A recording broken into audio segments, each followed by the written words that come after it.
کہ کس طرح سے وہ مجاہدین کا مقابلہ کریں. انہیں چھٹیاں نہیں ملتی، بر وقت تنخواہیں نہیں ملتی، انہیں الاؤنسز اور مراعات وغیرہ بھی نہیں دیے جا رہے ہیں. تو ناظرین کرام، بھارت کی مودی کی دہشت گرد حکومت جتنے مرضی اوچھے ہتھ کنڈے اپنا لے، جتنے مرضی گھناؤنی جرائم کر لے، کشمیریوں کی جدوجہد آزادی کو نہیں دبایا جا سکتا. اور کشمیریوں کے سامنے بھارتی فوج بزدل و ڈرپوک ہے اور وہ خودکشیاں کر کے اپنے آپ کو مار رہی ہے. ہم نے آپ کو پہلے خبر دی تھی کہ اب تک گزشتہ 2-2.5 سالوں میں 700 سے زائد بھارتی فوجی خودکشیاں کر چکے ہیں، اور رواں سال اب تک 60 سے زائد بھارتی فوجیوں کے خودکشیوں کے واقعات ریکارڈ ہو چکے ہیں.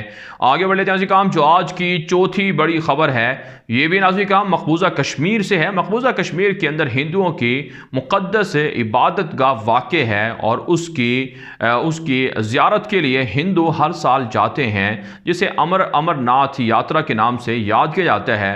ناظرین کرام، ہندوؤں کا عقیدہ ہے کہ یہاں پر جا کر ہر سال جس طرح سے عقیدت کے لیے ہندو جمع ہوتے ہیں، 3 لاکھ سے زائد ہندو دور دراز اور دشوار گزار پہاڑیوں کا راستہ طے کر کے امر ناتھ یاترا کے لیے جاتے ہیں. غار ہے یہاں پر جس کی یاترا کے لیے یا زیارت کے لیے یا وہاں پر اپنی مذہبی عقیدت کو پورا کرنے کے لیے لوگ جاتے ہیں.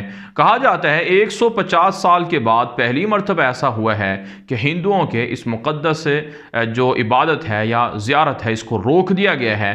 اگرچہ مودی حکومت نے کرونا وبا کا نام دیا ہے، لیکن اس سے پہلے مودی کی حکومت دعوے کرتی رہی کہ اس سال امر ناتھ یاترا کے موقع پر دہشت گردی کے حملے ہو سکتے ہیں. مجاہدین بڑی بڑی کارروائیاں کر چکے ہیں اور بڑا حملہ ہو سکتا ہے، جبکہ بہت سے لوگوں نے یہ بھی دعویٰ کیا ہے کہ مودی کی حکومت خود حملہ کروا کے الزام کشمیریوں پر لگانا چاہتی تھی تاکہ کشمیریوں کا قتل عام کیا جا سکے. آپ جانتے ہیں مقبوضہ کشمیر کے اندر بھارت کی مودی دہشت گرد حکومت نے پہلے ہی 30,000 ہندو دہشت گردوں کو پہنچا رکھا ہے.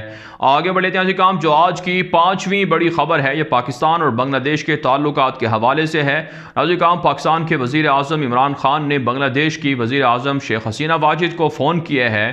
دونوں سربراہوں کے درمیان باہمی تعلقات سمیت مسئلہ کشمیر اور خطے کی بدلتی صورتحال پر گفتگو ہوئی ہے. پاکستان اور بنگلہ دیش کے تعلقات بہتر اور اچھے کرنے کے لیے بھی دونوں رہنماؤں نے اتفاق کیا ہے. کشمیر کی صورتحال پر شیخ حسینہ واجد کو کہا ہے کہ وہ پاکستان کا ساتھ دیں. آپ جانتے ہیں بنگلہ دیش کی حکومت پر الزام ہے کہ وہ بھارت نواز ہے اور پاکستان مخالفت میں ہمیشہ بھارت کا ساتھ دیتی رہی ہے، لیکن اب بنگلہ دیش بھی دیگر پڑوسیوں کو دیکھ کر اب اپنے رویوں کو تبدیل کر رہا ہے. بنگلہ دیش اور بھارت کی فوجوں کے درمیان بھی سیکیورٹی جو بارڈر فورس ہے ان کے درمیان جھڑپوں کی اطلاعات موصول ہو رہی ہیں. آگے بڑھ لیتے ہیں کام، جو آج کی 6ٹھی بڑی خبر ہے یہ افغانستان اور بھارت کے درمیان تجارت کے حوالے سے ہے. ناظرین کرام، کابل حکومت نے دعویٰ کیا ہے، ایک تازہ رپورٹ جاری کی ہے جس میں کہا گیا ہے کہ سال 2019 کا سال افغانستان اور بھارت کے درمیان تجارت کا انتہائی اہمیت اور ریکارڈ تجارت کا حامل سال رہا ہے، جس میں $460 ملین سے زائد کی چیزیں افغانستان سے بھارت پہنچائی گئی ہیں. اور اسی طرح سے اس سال 2019 کے اندر افغانستان سے پاکستان صرف $290 ملین کی چیزیں بھیجی گئی ہیں. ناظرین کرام، اس سے پہلے افغانستان کی منڈیوں پر پاکستان کی اجارہ داری تھی اور پاکستان اور افغانستان کے درمیان تجارتی تعلقات اس قدر عروج پر تھے کہ پاکستان سے ہر چیز افغانستان پہنچتی تھی اور افغانستان کی وہ چیزیں جو پاکستان میں نہیں دستیاب ہوتی تھیں وہ پاکستان آتی تھیں. لیکن اب ناظرین کرام، بھارت اور ایران افغان منڈیوں پر قبضہ جما چکا ہے. اس لیے ضروری ہے کہ پاکستان ان معاملات کو دیکھے اور واگا بارڈر کے ذریعے سے جو ٹرانزٹ تجارت کا موقع دیا ہے اس پر نظر ثانی کی جائے تاکہ پاکستان افغانستان میں اپنی پالیسی کو جاری رکھ سکے اور پاکستان کے لیے اسٹریٹجک اہمیت کا حامل افغانستان میں بھارت کا کوئی کردار نہ ہو اور نہ بھارت کو زمینی ایکسس ملے تاکہ وہ پاکستان پر را کے دہشت گردوں سے کوئی حملہ نہ کر سکے. افواج پاکستان اس کے لیے پاک افغان بارڈر پر فینسنگ کا کام بھی کر رہے ہیں. دہشت گردوں کے خلاف گمنام ہیروز کا آپریشن بھی جاری ہے، لیکن ضروری ہے کہ حکومت بھی یہ فیصلے کرے اور بھارت کے تجارت کے جو پر ہیں اسے کاٹے جائیں. جو آج کی 6ٹھی بڑی خبر ہے یہ افغانستان کے اندر کابل انتظامیہ اور طالبان کے درمیان جھڑپوں کے حوالے سے ہے. ناظرین کرام، آج بھی دن بھر طالبان اور کابل حکومت کے درمیان جھڑپوں کا سلسلہ جاری رہا۔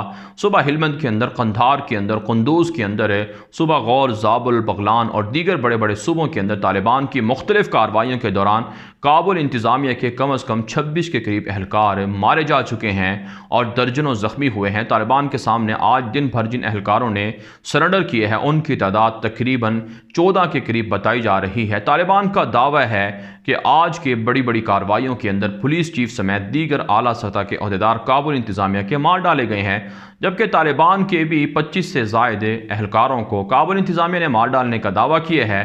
اس پر طالبان ترجمان ذبیح اللہ مجاہد نے اپنے ٹویٹر اکاؤنٹ پر لکھا ہے کہ ایسا کچھ بھی نہیں ہوا اور مجاہدین کی شہادتوں کی اطلاعات غلط ہیں۔ دوسری جانب ناظرین کرام، طالبان نے ایک مرتبہ پھر کابل انتظامیہ پر زور دیا ہے کہ انٹر افغان مذاکرات میں تاخیر کی ذمہ دار کابل حکومت ہے، فوری معاملات کو شروع کیا جائے تاکہ یہ حملے بند ہوں اور افغان عوام کو سکھ کا سانس مل سکے۔ آگے بڑھ لیتے ہیں کام، جو آج کی 8ویں بڑی خبر ہے یہ اسرائیل، عراق، لبنان سے ہے۔ ناظرین کام، اسرائیل کے اندر وزیر اعظم نیتن یاہو کی دستبرداری یا استعفے کے خلاف مظاہرے جاری ہیں اور استعفیٰ دینے کا مطالبہ کیا جا رہا ہے نیتن یاہو سے۔ پارلیمنٹ کا راستہ آج مظاہرین نے روک لیا کہ نیتن یاہو کرائم منسٹر ہیں، ان کو ہٹایا جائے۔ اسرائیل کی بربادی شروع ہو چکی ہے، لوگ سڑکوں پر ہیں اور سیاسی حالات اس قدر ابتر ہو چکے ہیں کہ نیتن یاہو اب اپنی حکومت بھی نہیں چلا سکتے ہیں۔ دوسری جانب کام اطلاعات سامنے آ رہی ہیں کہ عراق کے وزیر اعظم مصطفیٰ کاظمی تاحال دورے پر ہیں ایران کے، اور اس دوران انہوں نے اتفاق کیا ہے کہ ایران کے لیے عراق سے کبھی بھی کوئی حملہ نہیں ہونے دیا جائے گا اور عراق یقین دلاتا ہے کہ ایران کے لیے عراق کی زمین پرامن رہے گی، وہاں دہشت گردی کا کوئی حملہ ایرانیوں پر نہیں کرنے دیا جائے گا۔